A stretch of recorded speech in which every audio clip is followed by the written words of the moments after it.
जय माता दी दोस्तों, आपके अपने चैनल जय श्री राम पे आपका बहुत बहुत स्वागत है। माँ भगवती दुर्गा की कृपया आप पे सदा अपा और आपके पूरे परिवार पे बनी रहे। दोस्तों, आज की वीडियो में मैं आपसे बात करने वाली हूँ कि पशुप्रति व्रत के बारे में। पशुप्रति व्रत जो कि भगवान भोलेनाथ का होता है, भगवान शिव का जो स्वरूप पशुपति भगवान का होता है, स्मरण करते हुए उनका ध्यान करना चाहिए और इस व्रत में भगवान भोलेनाथ की पूजा करनी चाहिए। यह व्रत सोमवार के दिन किया जाता है और यह व्रत जो इतना प्रभावशाली है और इतना ज़रूरतमंद है कि बहुत सारी कामनाएं हमारी पूर्ण हो जाती हैं। जैसे कि आप किसी संकट में हैं, या फिर आपको पैसे की दिक्कत है, या फिर आपको व्यापार में सफलता नहीं मिल रही है, या फिर आपको और कुछ संकट है जो कि व्यापार में आपका आगे व्यापार नहीं बढ़ पा रहा है, तो आप ये सफलता चाहते हैं कि व्यापार में मेरा सफलता हो और आपको धन राशि कमाने का मौका मिल सके, तो ये आप पशुपति व्रत जरूर करिए।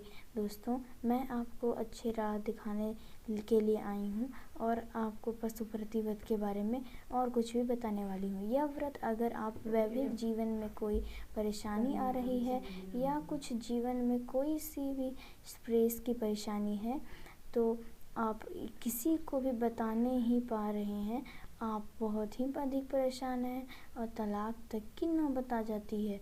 अगर विवाह में कोई परेशानी होती है तो ऐसी स्थिति में अगर आप यह व्रत करते हैं, भगवान शिव से आराधना करते हैं और वैवाहिक जीवन में सुखम बनाने के लिए निश्चिंत रूप से शीघ्र सफलता करते हैं, तो विवाह में कोई बाधा आ रही है या विवाह में बहुत अधिक देरी हो रही है, तो आप व्रत करें और सफलता ज़रूर मिलेगी। संतान प्राप्ति में कोई बाधा है या फिर आप किसी भी ऐसी कामना से भगवान शिव की आराधना करना चाहते हैं और चाहते हैं कि बहुत ही शीघ्र आपको इसका सफल प्राप्त हो जाए, तो आप भगवान शिव की ज़रूर पूजा करें।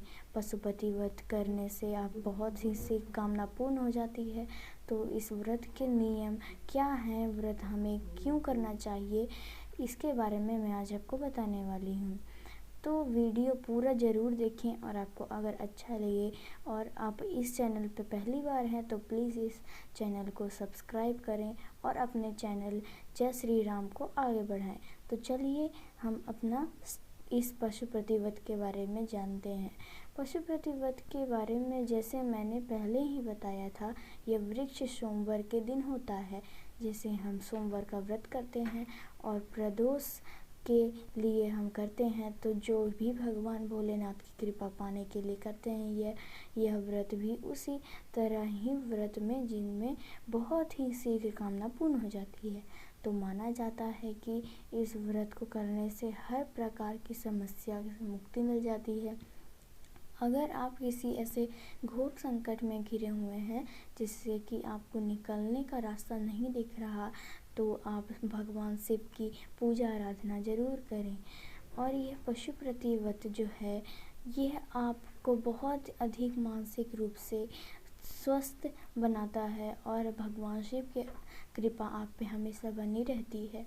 कोई विद्वान बिल्कुल ही कृष्ण पक्ष की करें, क्योंकि यह व्रत इतना अधिक प्रभावशाली है। जैसा कि मैंने शुरू में ही बताया था, घोर संकटों में मुक्ति दिलाने वाला। तो ऐसा तो नहीं है कि विपत्ति जब भी आएगी तो हमें पक्ष देखकर ही भगवान शिव का पूजा करना होगा।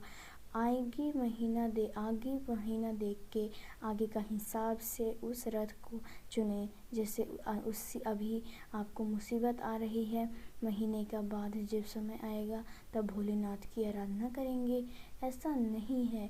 भोलेनाथ की आराधना आप हर रोज़ करें, हर दिन करें। मात्र ऐसा मंदिर है जो कि 24 घंटे खुला रहता है, कभी भी उसके पट बंद नहीं होते हैं और 24 घंटे भगवान भोलेनाथ की आराधना की जा सकती है, पूजा की जा सकती है। तो इसी तरह से यह व्रत है। आप किसी भी महीने के किसी भी पक्ष पर इस व्रत को शुरू कर सकते हैं। सोमवार का दिन होना चाहिए।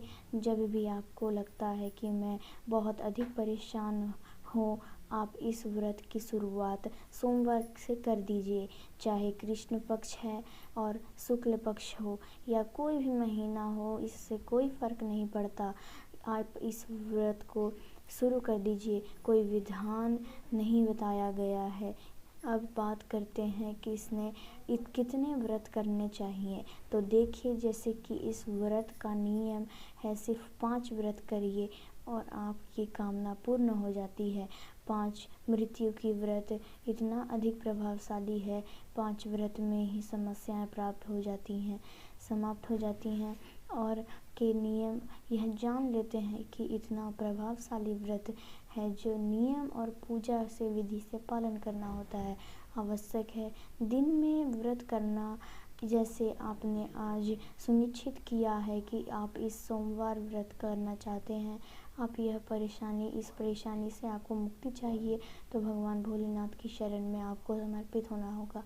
आप भूल जाइए कि आपके आसपास कोई भी ऐसा है आपकी मदद नहीं कर रहा, तो आप तरह तरह के सिर्फ भगवान भोलेनाथ की समर्पित करेंगे कि आपके अलावा कोई नहीं। इस तरह से आप व्रत करेंगे तो आपकी पूरी मनोकामना श्री भोलेनाथ जी आपकी दूर करेंगे और एक दिन आपको सफलता ज़रूर प्राप्त होगी। व्यापार में सफलता मिलेगी, आपको पैसे, धन राशि आपके घर में आएंगे और आपकी कामना पूर्ण हो जाती है। अब आपको स्नान इत्यादि करने के बाद सबसे पहले आपने घर में सूर्य देव को जल देना है और जो नित्य की पूजा आप करते हैं वह आप कर लीजिए। उसके बाद आपको शिवा ले जाना है, भगवान शिव के मंदिर जाना है, जहाँ पर शिव और उनका पूरा परिवार एक साथ रहता है। ऐसे किसी मंदिर में जाएं जहाँ शिवलिंग हो और शिवलिंग के साथ ही भगवान भोलेनाथ का जो परिवार है वो भी साथ में हो, सब हो वहाँ पर। और आपको जाना है पूजा में आपको सामग्री क्या चाहिए होती है। भगवान भोलेनाथ को जो प्रिय वस्तुएं हैं हम सब जानते हैं, भगावत, बेलपत्र हैं चाहिए, पंचमित्र जरूर चाहिए। भगवान भोलेनाथ के अभिषेक के लिए जो कि दूध, दही, घी, शहद, शक्कर मिलाकर बनाता गंगा जल होना चाहिए पूजा में। और जितनी भी सामग्री भगवान भोलेनाथ को प्रिय है वह सभी सामग्री उपलब्ध कर पाएँ तो बहुत अच्छी बात है। नहीं तो जो भी सामग्री आपके पास उपलब्ध है लेकर आप उसे भोलेनाथ के मंदिर चले जाएं। जाकर आप भी अभिषेक करें, भोलेनाथ की पूजा करें। वहाँ बैठकर आप भगवान शिव को मंत्र जाप करें, ओम नमः शिवाय, ओम नमः शिवाय। इस तरह से थोड़े समय तक बैठकर मंत्र जप करें, मंदिर में पूजा कर, मंदिर में मंत्र जाप करें।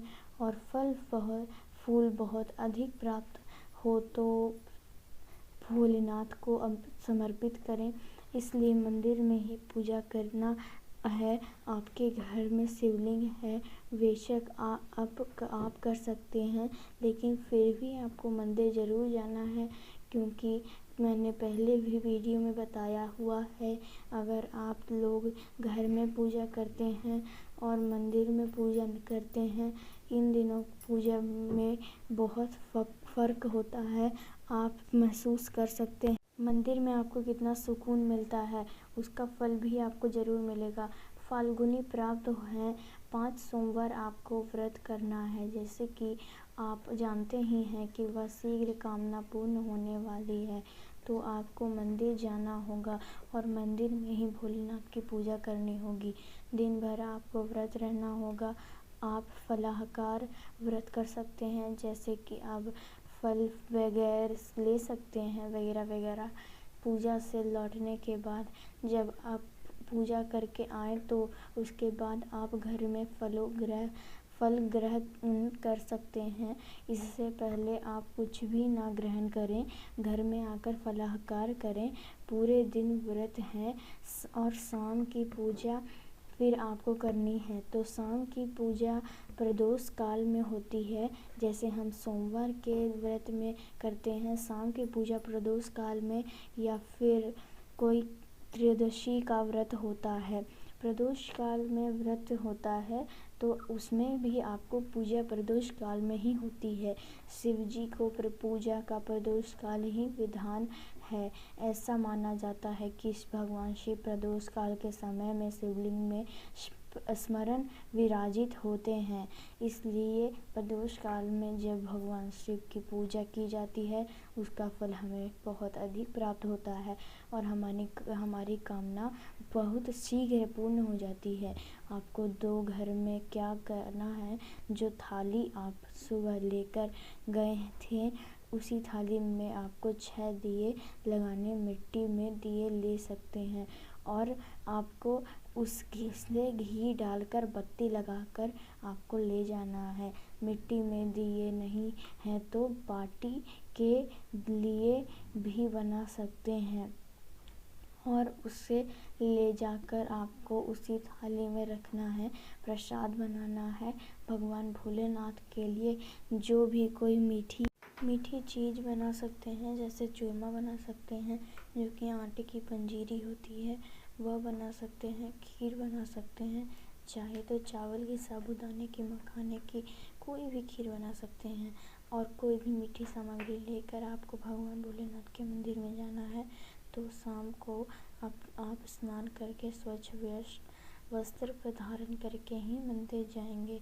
यह भी सभी सामग्री लेकर और भगवान भोलेनाथ की पूजा के लिए आप चाहें तो सामग्री सुबह थी वही सब सामग्री जैसे कि धूप, दीप, नवेद, अक्षत, बेलपत्र सारे चीज़ें आपको मंदिर लेकर जाने हैं। साथ में दूध भी लेकर जाना ही है जो कि भोलेनाथ को बहुत पसंद है। शाम के समय भी आपको पूजा करनी है, अभिषेक करना है और चाहे तो पंचामृत से फिर से सभी वही चीज़ ले जा सकते हैं, नहीं तो गंगा जल।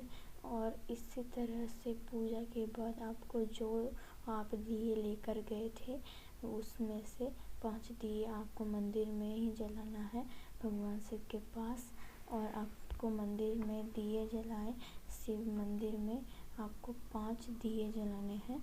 ऐसे अपने जो 48 हैं उसमें ही रहने देना है, उसे जलाना नहीं है। प्रसाद के और 3 हिस्से कर सकते हैं, जैसे कि 16 के व्रत में करते हैं कि 3 हिस्से करते हैं। 2 हिस्सा आपको मंदिर में छोड़ना है, 1 हिस्सा अपनी थाली में ही रखे। पूजा करने के बाद जब आप शाम को पूजा करके से भगवान शिव के मंदिर में जाकर विविध पूजा करने के बाद आप मंत्र जप करते हुए पूजा करें। पूरे दिन भी आपको ओम नमः शिवाय का इस मंत्र का जप करना है। मंदिर में भी जितना संभव मंत्र जप कर सके। पूजा के बाद आपको घर जाना है। घर जब आप लौट कर आते हैं तो जो दिया आपने थाली में दे रखा है वह दिया आपको घर के मुख्य रूप से जलाना है, वो भी शिव जी के पास। फिर आपको जो एंट्री होती है वहाँ पर आपको दिया जलाना है। और सोमवार के दिन फिर आप सुबह मंदिर जाएंगे। पूजा विधि आपकी विधि वही होगी, शाम की भी पूजा विधि आपको वही रखनी है। शाम की थाली में जो पूजा की सामग्री और सेम होनी चाहिए, जैसे कि यह धूप, दीप, नैवेद्य, बेलपत्र, यह सब चीज़ें जो भगवान शिव को प्रिय हैं आप ज़रूर उपलब्ध कराएं। हर चीज़ कोशिश करने चढ़ाने की भगवान शिव की पूजा में जो पूजा की सामग्री होती है उसका बहुत अधिक महत्व होता है। सभी संगठनों में दिया सबसे महत्वपूर्ण होता है और वहाँ श्री शिव जी को, श्री पशुपति महाराज को आप दिया जरूर जलाएं और उस दिए को 48 भागों में भाग कर दें और दिया आप जरूर उपलब्ध कराएं।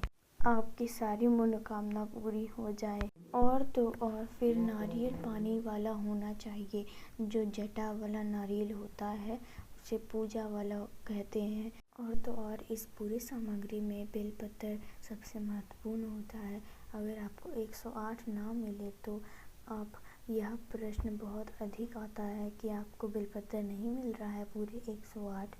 तो वैसे तो हर जगह की बेलपत्र वृक्ष में मिल जाते हैं, आसानी से मिल जाते हैं। अगर थोड़ा प्रयास करें तो देखिए समस्या भी तो कितनी बड़ी है आपकी। जब आप यह पशु प्रतिव्रत करेंगे तो आप ऐसे ही बिना प्रयास के मत बोले कि आपको बिल्व पत्र नहीं मिल रहे हैं। प्रयास कीजिए कि आपको बिल्व पत्र मिल जाए। कई बार आपको जैसे फूल जहाँ से नहीं मिलते हैं उस फूल वाले को बोलेंगे तो वही बिल्व पत्र उपलब्ध करा देते हैं और आप उनसे बिल्व पत्र ले सकते हैं। तो पहले आप प्रयास करें और आपको बिल्व पत्र ना मिले तो बिल्व पत्र मिल जाने का संभव बहुत ज़्यादा होते हैं। भोलेनाथ की अर्पित करें। कम संख्या में अगर मिल जाता है तो जितना संख्या मिल जाए उतना में ही आप पूरे मन और लगन से 108 संख्या की महत्वपूर्ण से आप बेलपत्र चढ़ा के भोलेनाथ को प्रसन्न कर सकते हैं। और फिर अगर 5 यदि ना लेकर जाने से आपको मिले तो भोलेनाथ आपसे नाराज़ नहीं होंगे। भोलेनाथ को मन और सच्चे मन वाले इंसान और भक्त बहुत अच्छे लगते हैं भोलेनाथ को। और एक बात, अगर आपको शिवलिंग पर अर्पित करना आपकी सारी मनोकामना पूरी होंगी और आप पूजा किसी से भी करवा सकते हैं। आपकी माँ या फिर और कोई भी पूजा कर सकते हैं। आपके पूजा करने में जो मंदिर में जाकर पूजा कर सकते हैं। पूजा करवाने अगर कोई पूजा करने वाला नहीं है तो पर पूजा नहीं करोगे तो लेकिन व्रत ज़रूर आपको देखना चाहिए, सुनना चाहिए, कथा सुननी चाहिए। पशुपति व्रत का कथा सुनना चाहिए और मानसिक रूप से भगवान को याद करना चाहिए, आराधना करना चाहिए भोलेनाथ की, पार्वती माता की, उनके पूरे परिवार की। उसके बाद यह माना जाता है कि अगर आप कोई भी व्रत करते हैं तो पूजा करने वाला ही यह व्रत मारा नहीं जाएगा, अकाउंट नहीं किया जाएगा। ऊपर से यह व्रत कर लेने पर 6 व्रत आपके पापों का आपका नष्ट हो जाता है। ऊपर से पूजा कर सकते हैं आप जिस तरह उस तरफ से पूजा आराधना करते हैं। भगवान की पूजा आप प्रार्थना करने वाली क्षमा कर सकते हैं और फिर अपनी गलतियों को भी भोलेनाथ आपकी गलतियों को भी माफ़ करेंगे। सिर्फ एक ही चीज़ आपको ध्यान में रखना है कि आप पूरी तरह से समर्पित भाव से, मतलब भगवान की एकमात्र सहारा है, ऐसे भावना से आप पूजा करें, व्रत करें। आपकी हर कामना निश्चित पूर्ण होगी। आप पशु प्रवृत्ति में जुड़ी हर एक विशेष कर्म से एक थोड़ी सी भी झलक अगर आपको अच्छी लगी हो तो प्लीज़ इसको लाइक कर दीजिए और ज़्यादा से ज़्यादा इस वीडियो को शेयर कर दीजिए। अच्छी लगी तो प्लीज़ इस चैनल जय श्री राम को सब्सक्राइब कर दीजिए और इस बेल आइकन को बटन को प्लीज़ प्रेस कर दीजिए। आप पहली बार इस चैनल पे देख रहे हैं हमारे जय श्री राम चैनल पे तो प्लीज़ सब्सक्राइब कर दीजिए। आपके लिए हम इतनी मेहनत से वीडियो लाते हैं, आपको हर कदम कदम पे ये सूची देते हैं, तो प्लीज़ आप इस मन भावना से प्लीज़ सब्सक्राइब कर दीजिए। तो आपसे मिलते हैं हम नेक्स्ट वीडियो में कुछ इसी तरह। धन्यवाद। जय श्री राम। राधे राधे।